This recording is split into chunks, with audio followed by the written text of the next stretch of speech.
ओम नमो भगवते वासुदेवाय नमः। प्रिय भक्तों, आप सभी को पापा कुंसा एकादशी की हार्दिक शुभकामनाएं। आज की इस वीडियो में आप पापा कुंसा एकादशी की व्रत कथा श्रवण करेंगे। जैसा कि नाम से ही प्रतीत होता है, पाप अर्थात पाप, अंकुश अर्थात रोकने वाला। प्रिय भक्तों, यह व्रत वह दिव्य साधन है जो हमारे जीवन के सभी पापों को नष्ट कर हमें धर्म, भक्ति और मोक्ष की ओर ले जाता है। इस कथा को श्रद्धा पूर्वक सुनने से हमारे सारे संशय मिट जाते हैं और हम भगवान श्री हरि विष्णु की असीम कृपा के अधिकारी बन जाते हैं। तो आइए श्रद्धा और भक्ति भाव से इस कल्याणकारी कथा का आरंभ करें। एक समय की बात है, धर्मराज युधिष्ठिर ने शरणागत भगवान श्री कृष्ण से बड़े ही आदर और जिज्ञासा भाव से प्रश्न किया। उन्होंने हाथ जोड़कर कहा, हे मधुसूदन, हे परम कृपालु, कृपा करके मुझे यह बताने का कष्ट करें कि आश्विन मास के शुक्ल पक्ष में जो एकादशी आती है उसका नाम क्या है। उस एकादशी का व्रत कैसे किया जाता है और इस व्रत को करने से मनुष्य को क्या फल प्राप्त होता है। प्रभु, आप यह सब मुझे विस्तार पूर्वक बताइए। अपने परम भक्त और मित्र युधिष्ठिर की इस उत्सुकता को शांत करने के लिए भगवान श्री कृष्ण ने मंद मंद मुस्कुराते हुए कहा। भगवान श्री कृष्ण बोले, हे युधिष्ठिर, आपने अत्यंत उत्तम और लोक कल्याणकारी प्रश्न किया है। इस एकादशी का नाम पापाकुंसा एकादशी है। यह एकादशी इतनी महिमामयी है कि यह पाप रूपी विशाल हाथी को महावत के अंकुश के समान नियंत्रित करके बांध देती है। इसीलिए इसे पापाकुंसा एकादशी कहते हैं। यह एकादशी भगवान श्री हरि विष्णु को अत्यंत प्रिय है और सभी पापों को नष्ट करने वाली है। पापा कुंसा एकादशी की व्रत कथा के अनुसार प्राचीन समय में विंध्य पर्वत की दुर्गम घाटियों में क्रोध नामक एक क्रूर बहेलिया रहता था। वह स्वभाव से ही अत्यंत क्रूर और हिंसक था। उसने अपना सारा जीवन निंदनीय और पाप कर्मों में ही बिता दिया। वह निरंतर हिंसा करता, लूटपाट करता था, झूठ बोलता था, मदिरा का सेवन भी करता था और हमेशा गलत संगत में ही रहता था। संक्षेप में कहें तो उसका जीवन हर पल घोर पापों से भरा हुआ था। जब इस अधर्मी बहेलिये का अंतिम समय समीप आया, तब यमराज ने एक दिन पहले ही अपने दूतों को आज्ञा दी कि जाओ, उस पापी क्रोध को मेरे दरबार में पेश किया जाए। यमराज के दूत अगले ही दिन उस पापी बहेलिये को लेने आ पहुंचे।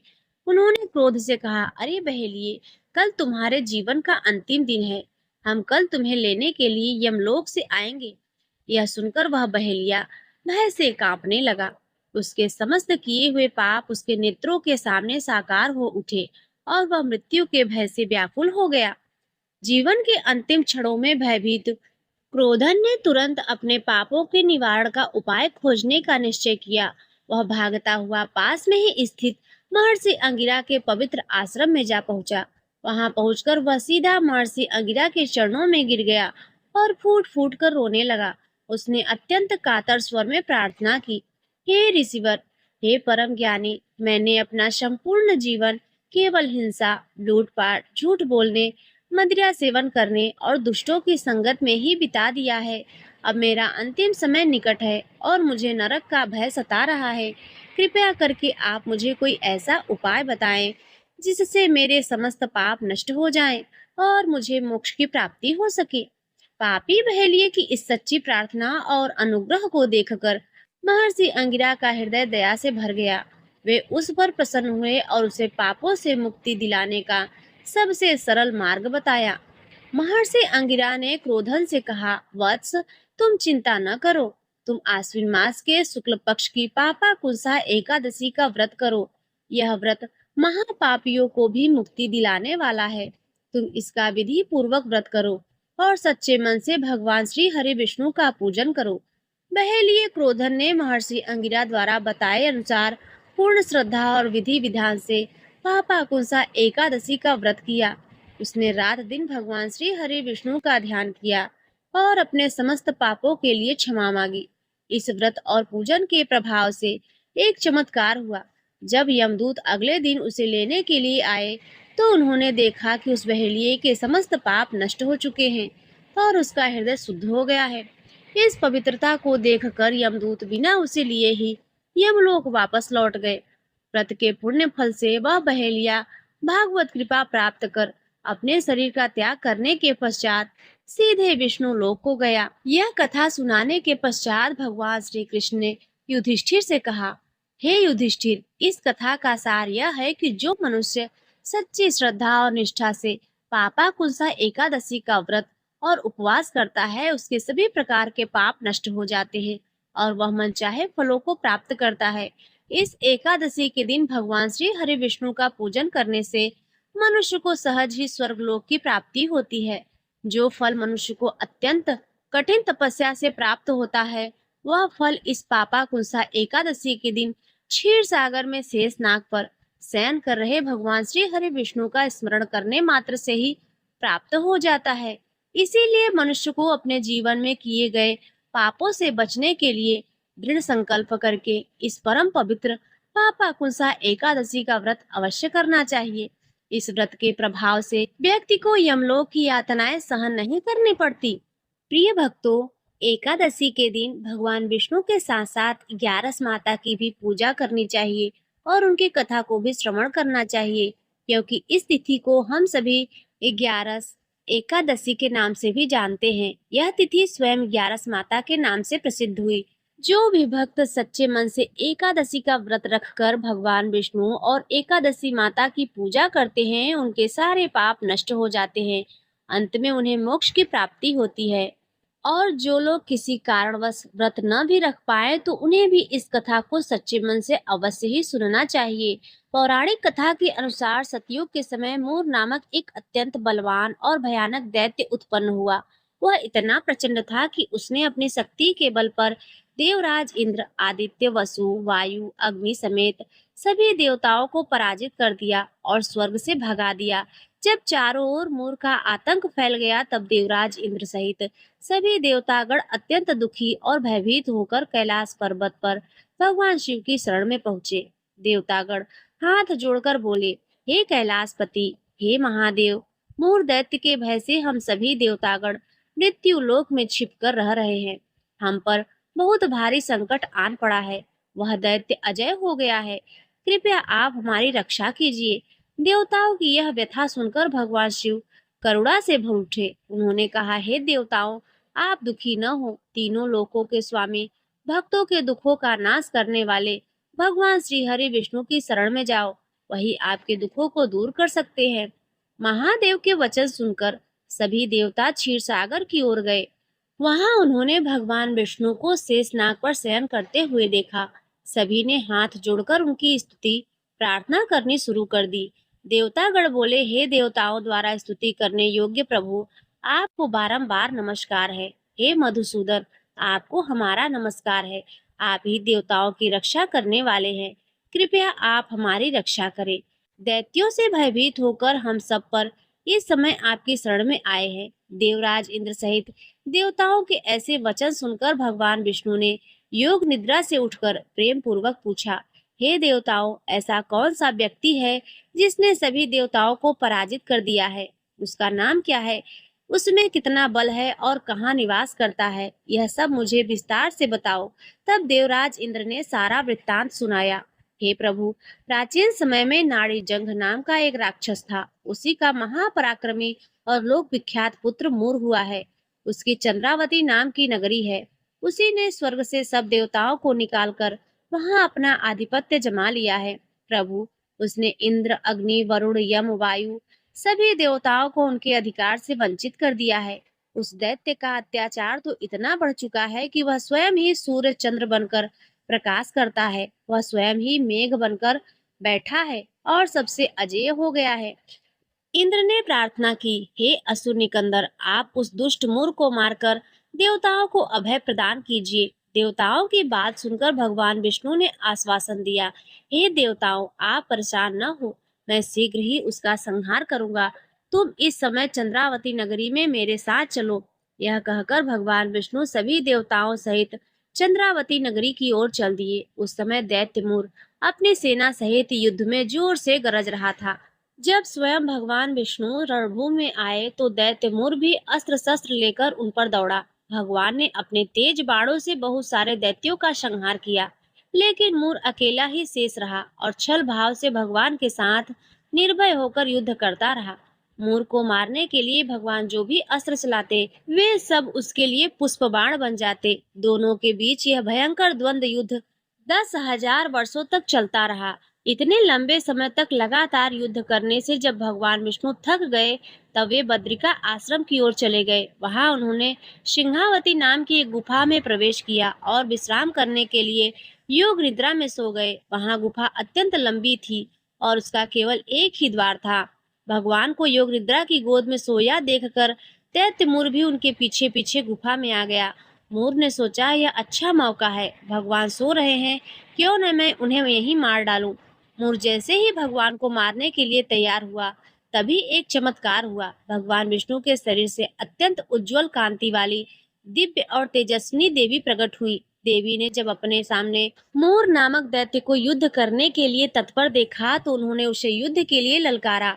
देवी और दैत्य मोर के बीच भयंकर युद्ध हुआ और देवी ने तत्काल मोर दैत्य को मौत के घाट उतार दिया।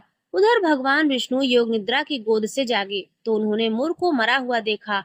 वे सारी बातें जान गए कि यह सब उनकी शक्ति का प्रभाव है। तब भगवान विष्णु ने उस परम शक्ति स्वरूपा देवी से कहा, हे देवी, आपने मेरे शरीर से एकादशी के दिन जन्म लिया है, अतः आप 11 माता के नाम से पूजित होंगी। आपके भक्त भी वही होंगे जो मेरे भक्त हैं। भगवान ने वरदान देते हुए कहा, 11 के दिन अर्थात एकादशी के दिन जो भी भक्त सच्चे मन से मेरी पूजा करने के साथ साथ आपकी भी पूजा करेगा, उसके घर में कभी भी धन की कमी नहीं होगी, उसके जीवन में अकल्याण नहीं होगा और हर आने वाले संकट से उसके परिवारजनों की रक्षा होगी। ऐसा कहकर भगवान विष्णु अंतर्ध्यान हो गए। तो प्रेम से बोलिए भगवान विष्णु की जय, 11 माता की जय, एकादशी माता की जय। प्रिय भक्तों, अब आइए एकादशी की एक और कथा सुनते हैं। इस कथा को सुने बिना एकादशी का व्रत पूर्ण नहीं माना जाता। एक बार एक बूढ़ी माँ ने एकादशी का व्रत रखा, बड़ा ही भाव भक्ति से पूजा अर्चना की। उन्हें वृद्धावस्था में क्या बाधा थी, वह तो अपने पुत्र पौत्रों की सुख सुविधा के लिए व्रत किया करती थी। वे दिन भर तो जरा कठोर मन से करके प्यास को रोके रही और दिन में ब्राह्मणों को मिट्टी के पात्र में भरकर पानी और ऋतु फल दान किए।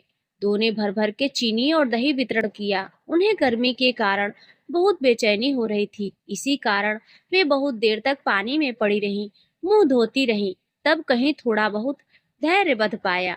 धूप तो तेज पड़ ही रही थी, इस कारण बार बार मुंह सूख रहा था। बहुत बेचैनी हो रही थी, एक तो बुढ़ापा और दूसरा यह भयंकर गर्मी। वृद्धावस्था की स्थिति तो कुछ दूसरे ही प्रकार की होती है। जैसे तैसे रो धो करके दिन कट पाया। अब पहाड़ सी रात सामने थी, उनका कटना बड़ा कठिन दिखाई दे रहा था। खटिया पर पड़े पड़े शांति नहीं मिल रही थी। वे बार बार करवट बदल रही थी। अनेक बार वे बाहर जाती और भीतर आती, उन्हें घर के अंदर शांति नहीं थी। वे खटिया पर पड़ी पड़ी एकादशी माता का स्मरण करती रही।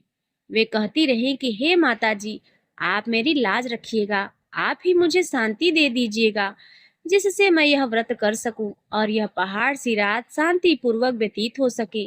प्यास के कारण बूढ़ी माँ की बेचैनी तो बढ़ ही रही थी।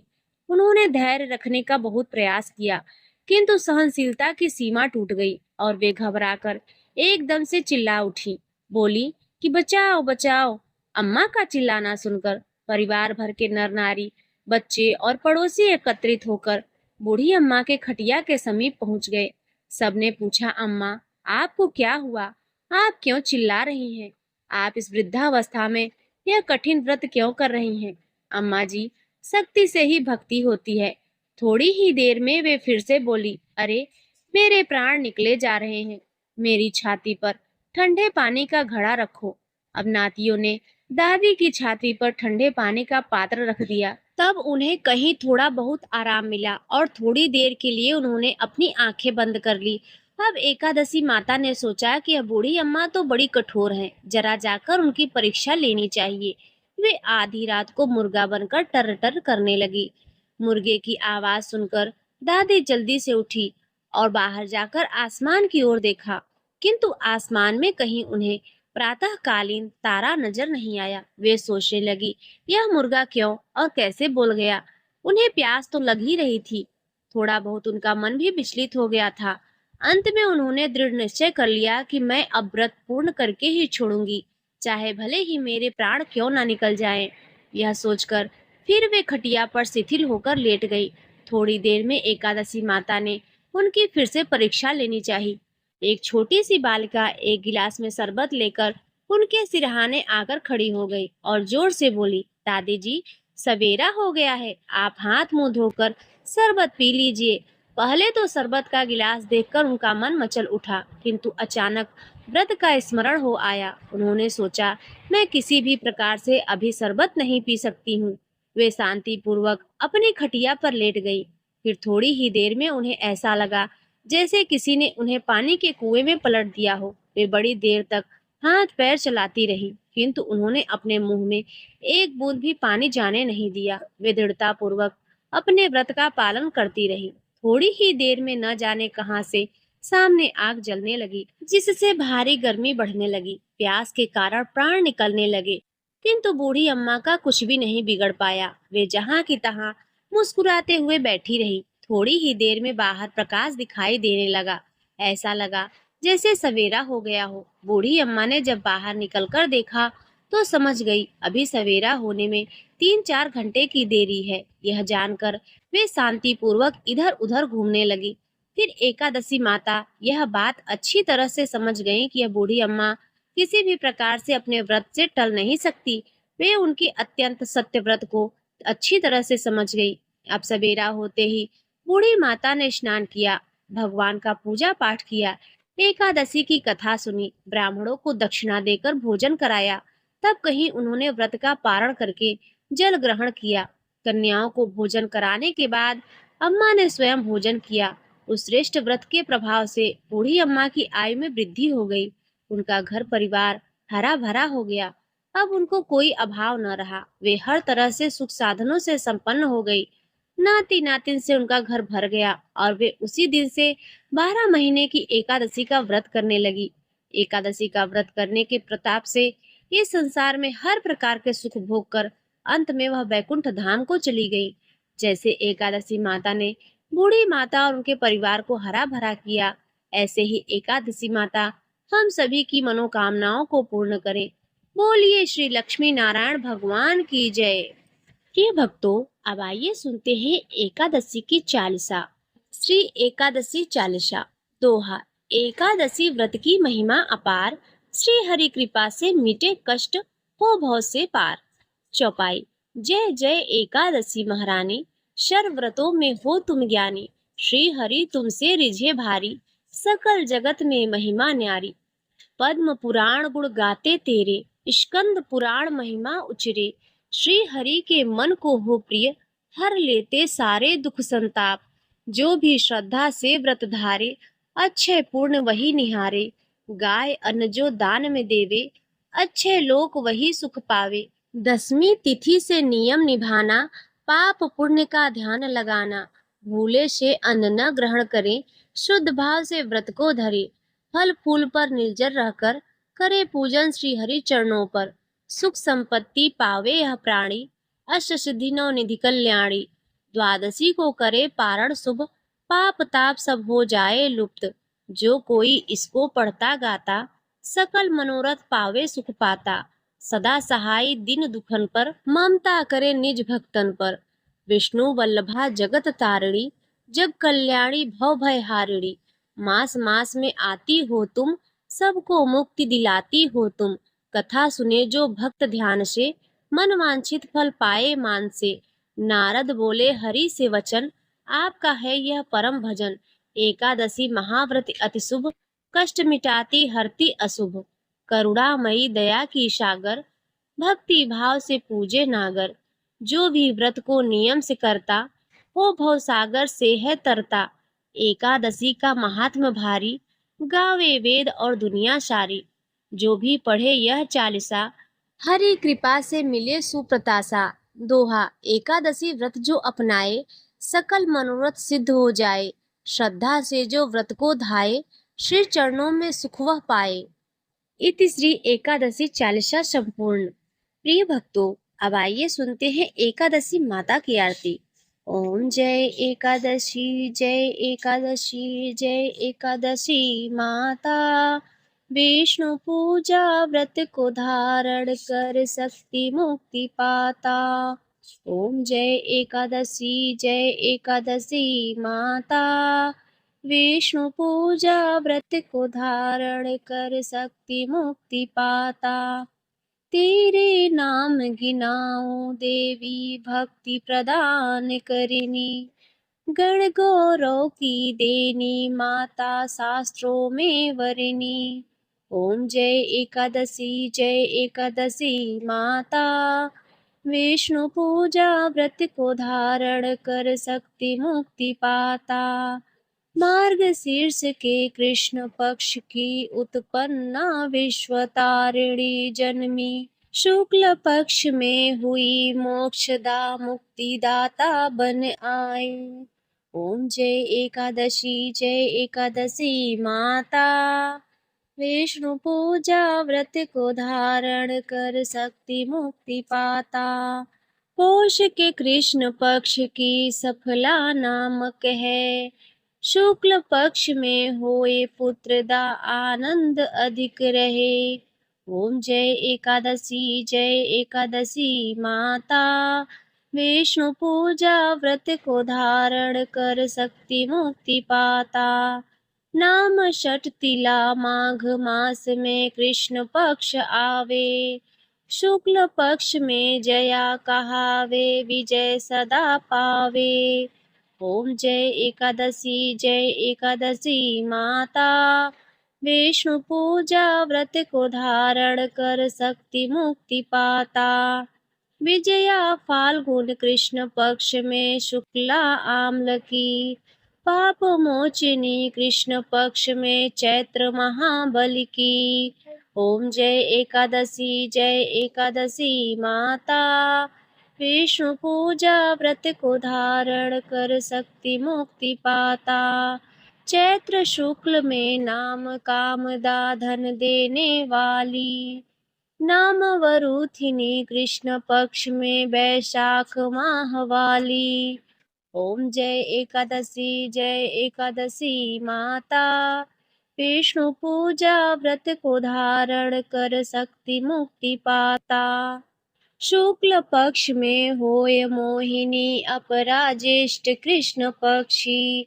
नाम निर्जला सब सुख करने शुक्ल पक्ष रखी। ओम जय एकादशी, जय एकादशी माता। विष्णु पूजा व्रत को धारण कर शक्ति मुक्ति पाता। योगिनी नाम आषाढ़ में जानो कृष्ण पक्ष करनी। देवशयनी नाम कहायो शुक्ल पक्ष धरनी। ओम जय एकादशी, जय एकादशी माता। विष्णु पूजा व्रत को धारण कर शक्ति मुक्ति पाता। कामिका श्रावण मास में आवे कृष्ण पक्ष कहिए। श्रावण शुक्ला होय पवित्रा आनंद से रहिए। ओम जय एकादशी, जय एकादशी माता। विष्णु पूजा व्रत को धारण कर शक्ति मुक्ति पाता। अजा भाद्रपद कृष्ण पक्ष की परवर्तिनी शुक्ला। इंद्रा आश्विन कृष्ण पक्ष में व्रत से भव सागर निकला। ओम जय एकादशी, जय एकादशी माता। विष्णु पूजा व्रत को धारण कर शक्ति मुक्ति पाता। पापा कुंसा है शुक्ल पक्ष में आप हननहारी। रमा मास कार्तिक में आवे सुखदायक भारी। ओम जय एकादशी, जय एकादशी माता। विष्णु पूजा व्रत को धारण कर शक्ति मुक्ति पाता। देवोत्थाने शुक्ल पक्ष की दुख नाशक मैया। पावन मास में करो विनती पार करो नैया। ओम जय एकादशी, जय एकादशी माता। विष्णु पूजा व्रत को धारण कर शक्ति मुक्ति पाता। परमा कृष्ण पक्ष में होती जन मंगल करिनी। शुक्ल मास में होय पद्मिनी दुख दारिद्र हरिणी। ओम जय एकादशी माता, विष्णु पूजा व्रत को धारण कर शक्ति मुक्ति पाता। जो कोई आरती एकादशी की भक्ति सहित गावे, जन गुरु दीता स्वर्ग का वासा निश्चय वह पावे। ओम जय एकादशी माता, विष्णु पूजा व्रत को धारण कर शक्ति मुक्ति पाता। ओम जय जय एकादशी माता, विष्णु पूजा व्रत को धारण कर शक्ति मुक्ति पाता। तो प्रेम से बोलिए माँ एकादशी की जय, लक्ष्मी नारायण भगवान की जय। प्रिय भक्तों, यदि आपको आज की एकादशी की कथा, चालीसा, आरती यदि पसंद आई हो तो वीडियो को लाइक जरूर करें। चैनल पर यदि पहली बार आए हो तो सब्सक्राइब भी कर लें और कमेंट में जय श्री हरि विष्णु अवश्य लिखें।